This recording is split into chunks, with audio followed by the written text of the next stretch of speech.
Hello friends, and welcome back to the channel Seekers of Harmony. This time we will complete this series of reading some of the passages from my book Swordofawareness, and we will dive into the world of Qigong. I will read a passage that I aimed to introduce this practice, and of course that is inspired from the practice. Actually, I will not start to read this time from the beginning, but somewhere in the middle, and then I will proceed to the next passage as those two are connected. I will start with the one that is called Awakening the Light Within, and proceed with Rooted in Presence.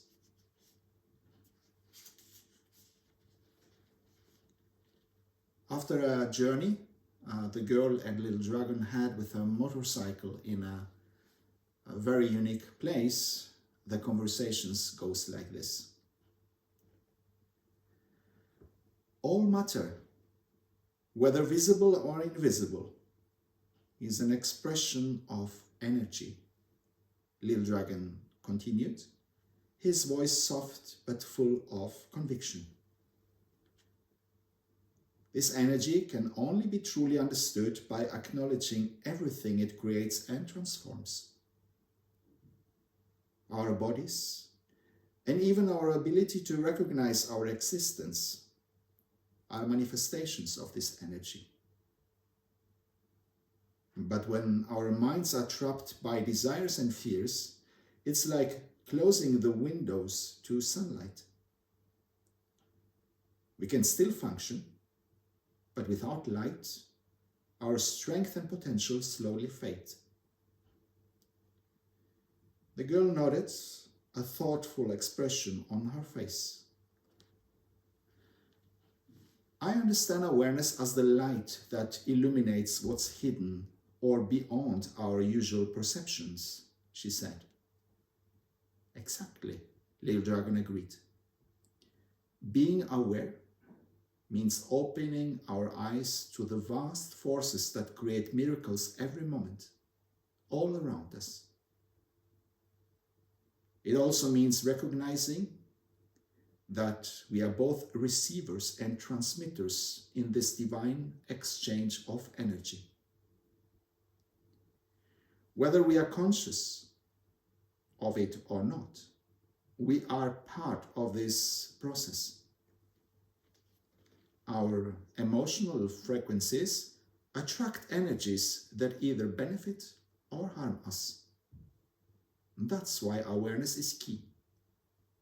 It helps us attract the conditions that shape our lives. What is the simplest way to cultivate my awareness? The girl asked. Conscious breathing, Little Dragon replied without hesitation. On a physical level, it sustains and optimizes our body's functions. Mentally, it serves as a tool for achieving inner balance, and spiritually, it links us to the very breath of the universe. Just as awareness does, breathe opens the gateway to something greater, a realization that we are not merely physical beings stranded in a hostile world, but part of a much larger, harmonious reality.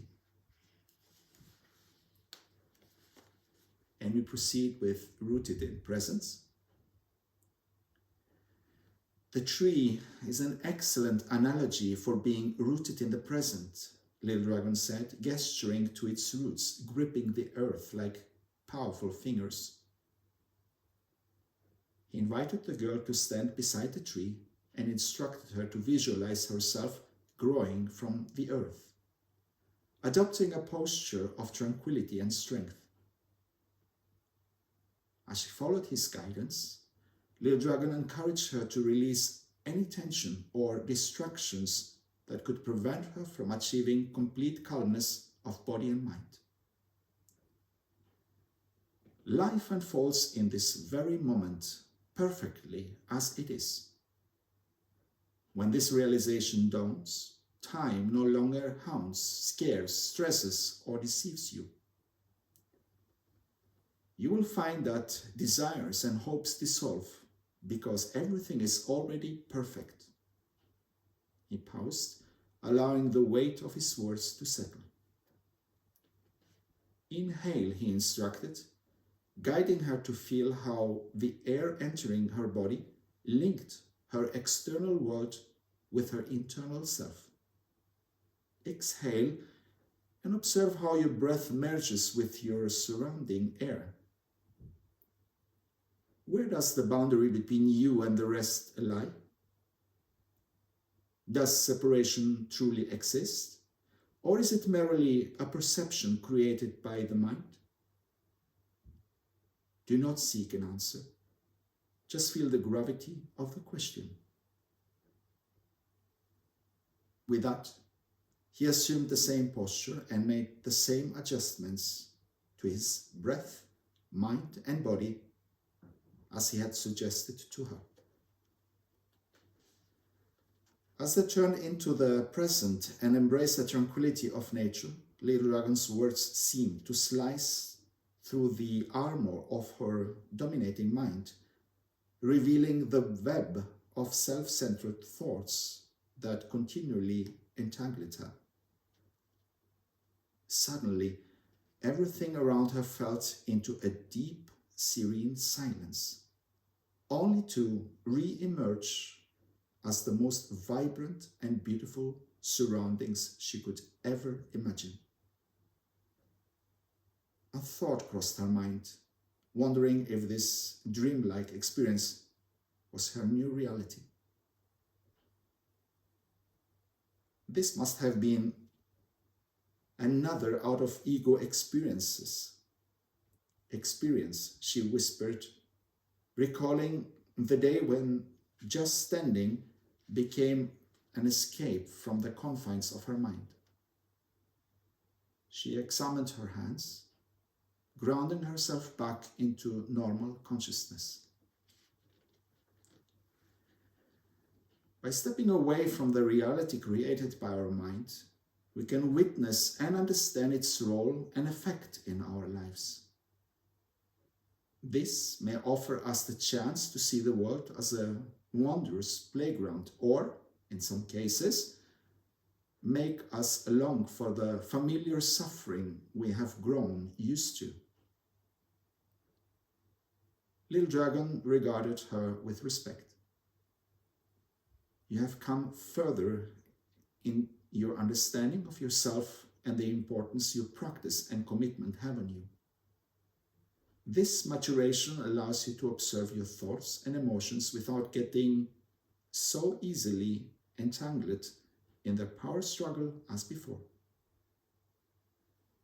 Even if I have a better understanding of myself, I'm still at the mercy of myself, the girl admitted. Their attention was drawn to a small branch drifting, with a stream of water disappearing as quickly as it had appeared. Little Dragon smiled gently. Like that branch, thoughts and emotions arise and pass away. They come and go, but they do not define the stream, just as your thoughts do not define you. The true self lies beyond the flow of thoughts.